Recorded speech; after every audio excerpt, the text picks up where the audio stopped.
अगर आप 1 एकड़ में फिश फार्मिंग करते हैं तो आप सालाना 8 लाख रुपए से लेकर 10 लाख रुपए तक कमा सकते हैं। इसके लिए जो इनलैंड फिश फार्मिंग है, जहां पर बारिश का मीठा पानी है, नदी है या तालाब है, वहां पर बहुत ही अच्छी जो शाकाहारी मछलियां हैं वो आप पाल सकते हैं। फिश फार्मिंग की ये जो वेराइटीज़ है, ब्रीड है, इनका नाम है कतला, रोहू। ये आप पाल सकते हैं और इनको आप हरे चारे पर या हरा घास खिलाकर भी इनकी आप ब्रीडिंग कर सकते हैं, इनकी आप पालन इनका कर सकते हैं।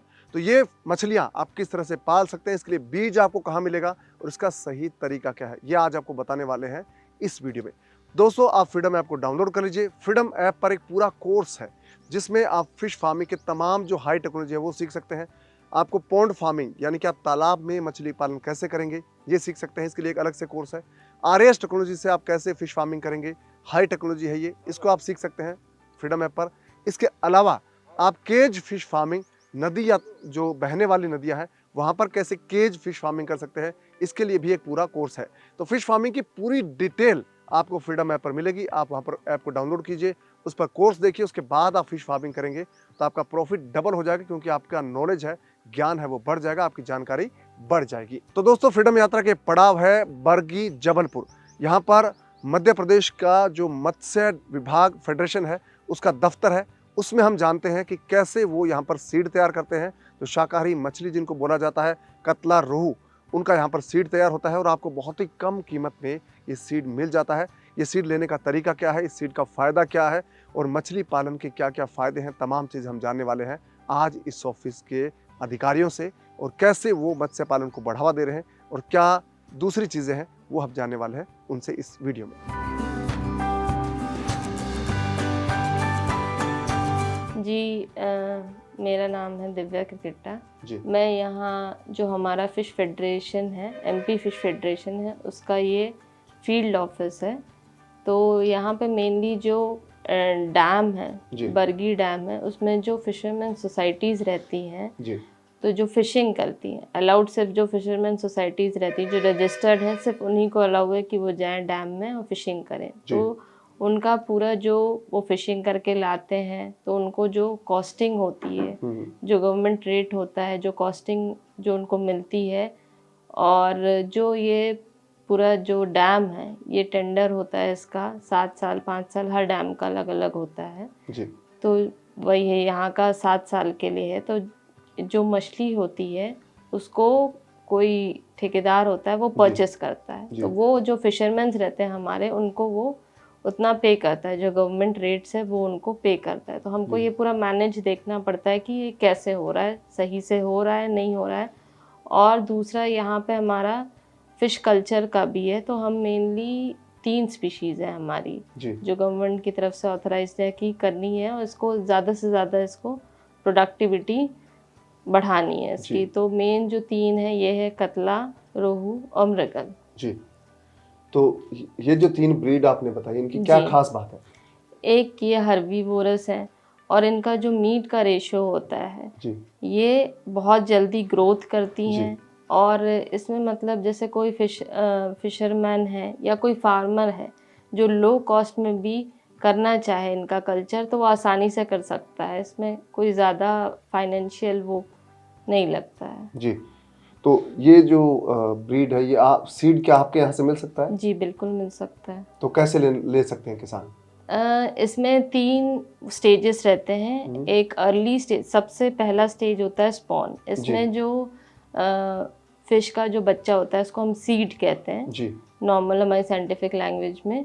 तो जो फिश सीड होता है उसका साइज जो जीरा होता है अपना, उस साइज का होता है बच्चा जी। तो ये अर्ली स्टेज है, सबसे छोटा स्टेज है इसका।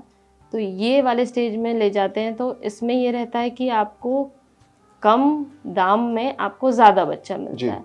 पर इसका ये डिसएडवांटेज भी है कि अगर कोई पहली बार कर रहा है, जिसको नॉलेज नहीं है इस चीज़ के बारे में, तो उसको ये है कि सर्वाइवल रेट का इशू हो सकता है, क्योंकि जैसे वो बड़े होते जाते हैं तो सर्वाइव कम करते हैं। जैसे हमारे यहाँ है 1 लाख में 1 लाख बच्चा 1000 रुपये में मिलता है, मिक्स का है ये। इसमें कतला, रोहू, नरेन तीनों का बच्चा होगा आपके पास। पर इसमें ये रहता है जैसे हमने 1 लाख बच्चा दिया है, जो एक्सपर्ट है, जो कर रहा है कई सालों से, उसको एक्सपर्टाइज है, तो वो अपना अच्छा निकाल लेगा परसेंटेज उसका सीड का। पर अगर वो नया है जी तो उसको या तो फ्राई ले या तो फिंगरलिंग साइज ले। जी तो जो फ्राई या फिंगरलिंग साइज होता है, जो फिंगरलिंग साइज होता है वो आपका इतना बड़ा होता जी है। तो ये जो साइज होता है, ये सर्वाइवल इसमें अच्छा मिलता है। जी पर इसका जो कॉस्टिंग है फिर वो थोड़ा बढ़ जाता है, जी। ऐसा है। तो ये जो आपने ब्रीड बताई है, जी, ये नॉर्थ इंडिया के कौन कौन से स्टेट्स के लिए है ये ज़्यादा, या साउथ के लिए?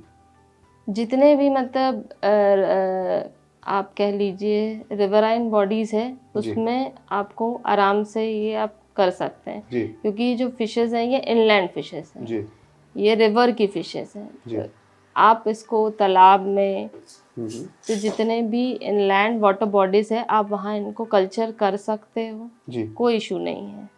पर ये सॉल्ट वाटर में सर्वाइवेबल नहीं है, जो समुद्री खारा पानी है या जमीन का बहुत खारा पानी है, नहीं कर सकते। नहीं कर सकते, मतलब इसको बारिश का पानी चाहिए एक तरह से, हाँ, फ्रेश वाटर चाहिए। फ्रेश वाटर चाहिए। तो अगर फार्मर करना चाहे, जैसे किसी का तालाब हो, मान लीजिए आधा एकड़ में हो, या उसका 200 फीट का बड़ा तालाब हो, तो उसमें कितना प्रोडक्शन हो सकता है? एक प्रोडक्शन का कोई रेशियो बता पाए आप, जिससे किसान समझ पाए कि उनको कितना पैसा मिल सकता है इससे? देखिए, जैसे इसमें आप बोल रहे हैं जैसे 1 एकड़ का हो, 1 एकड़ का हो तो उसमें कुछ नहीं, तो आप जो बड़ा हम जो साइज बोल रहे हैं फिंगरलिंग साइज जो है जी वो आप कुछ नहीं तो 30 से 40 हज़ार भी आप स्टॉक करेंगे तो वो आराम से आपका सर्वाइव भी कर जाएगा, और आपको जो टेबल साइज होता है जी वो आपको अवेलेबल हो जाएगा। पर उसमें ये है कि आपको मेंटेनेंस करना पड़ेगा, उसमें प्रॉपर नेटिंग करानी होगी जी और उसकी फीडिंग करानी होगी, उसे बीच बीच में मतलब मॉनिटर करते रहना पड़ेगा कि मछली सही है, उसमें कोई बीमारी तो नहीं लगी है, जी उसको अगर फीडिंग की शॉर्टेज तो नहीं हो रही जी। है, ये सारी चीज़ें मेंटेन करनी होंगी। तो ये जो फिशेस की आपने ब्रीड है, इनको फीडिंग में क्या रहती है, क्या किस चीज़ की नीड रहती है? इसमें ये रहता है कि जितना आप प्रोटीन रिच उनको देंगे डाइट, तो वो उतना अच्छा आपको ग्रोथ देंगे। जैसे हम नेचुरली, हमारा ये गवर्नमेंट फर्म है तो उसमें हम सरसों की जो खली होती है, जी सरसों की जो खली होती है वो यूज़ करते हैं। तो इसका मतलब जो नॉर्मल फार्मर है वो भी यूज़ कर सकता है, क्योंकि इसकी कॉस्टिंग ज़्यादा नहीं होती है, जी तो वो आराम से इस चीज़ को प्रेफर कर सकता है। अगर आप छोटा साइज़ लेंगे जी तो उसके लिए आपको पहले से उसका तैयारी करनी पड़ेगी, प्री स्टॉकिंग करनी पड़ेगी। प्री स्टॉकिंग कहते हैं कि मतलब बच्चा डालने से पहले आपको क्या क्या तैयारी करनी पड़ेगी, जी तो वो आपको पूरा पहले करना पड़ेगा। उसमें मैन्योरिंग करनी पड़ेगी, सबसे पहले तो उसमें वो करना पड़ेगा कि इंसेक्ट्स ना आए, जी तो इंसेक्टिसाइड्स के लिए एक ट्रीटमेंट होता है वो करना पड़ेगा। फिर उसके बाद में मैन्योरिंग करनी पड़ेगी, और उसका रेशो रहता है कि उसमें काऊ डंग जो होता है पर फ्रेश होना चाहिए, काऊ डंग, और जो आपकी ये सरसों खली रहती है इसका, और एक होता है सुपर फॉस्फेट, ये तीनों का मिक्सचर बना के आपको उसमें डालना पड़ता है ताकि जू प्लैंक्टॉन्स बने। तो पहले तो फाइटोप्लैंक्टॉन्स बनेंगे, फाइटोप्लैंक्टॉन्स पे ये जू प्लैंक्टॉन्स फीड करेंगे, और जो जू प्लैंक्टॉन्स होते हैं उनको ये बच्चे फीड करते हैं। जैसे कोई छोटा बच्चा होता है तो वो उसका उतना माउथ का साइज नहीं होता कि कुछ बड़े जैसे खाते हैं अपन वैसा फीड कर सके, तो उनके लिए जो जू प्लैंक्टॉन्स होते हैं वो परफेक्ट फूड होता है। पर उसके लिए आपको कम से कम 1 हफ्ते का ड्यूरेशन प्रिपरेशन का देना पड़ता है बच्चे को उसमें डालने से पहले तालाब में।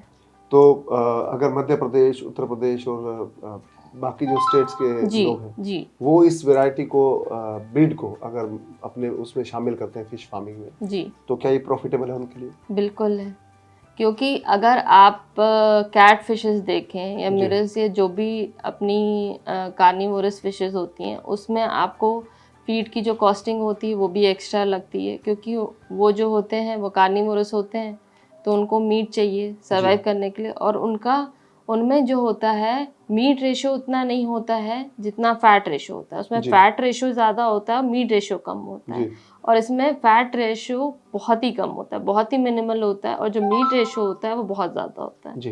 तो ये प्रॉफिटेबल है। तो इसका मार्केट में प्राइस क्या कंपैरेटिवली दूसरी जो ब्रीड्स हैं उनके मुकाबले? जैसे आप कतला का ले लीजिए, जी। तो यहाँ का जो मार्केट रेट, मतलब अभी करंट में मुझे अंदाज़ा है, एग्जैक्ट तो हम नहीं जाते मार्केटिंग जी। करने, पर मुझे लगता है 200 से 250 रुपए किलो होगा जी। कतला का, एक एवरेज। जो कि अच्छा प्राइस माना जा सकता है। हाँ। और आप अगर ये लेंगे, बाकी कार्निवोरस फिशेस लेंगे, तो उनका रेट भी कम होगा जी। और उतना आपको उसमें मीट भी नहीं मिलेगा जी। जो इसमें मिल जाएगा आपको। जी। तो ये आप रिकमेंड करते हैं कि फिश फार्मर इसको इसके साथ शुरू कर सकते हैं? जी। फिश फार्मर इसके साथ शुरू कर सकते हैं? जी बिल्कुल कर सकते हैं। हमारे यहाँ कई फिश फार्मर्स हैं जिनके पास मतलब छोटा लैंड एरिया है, तो वो लोग, कई लोग ऐसा करते हैं कि हमारे पास से सीड ले जाते हैं फिश का, जी। उसको डेवलप करते हैं टेबल साइज तक, फिर वो अपने थ्रू सेल कर देते हैं उसको। जी।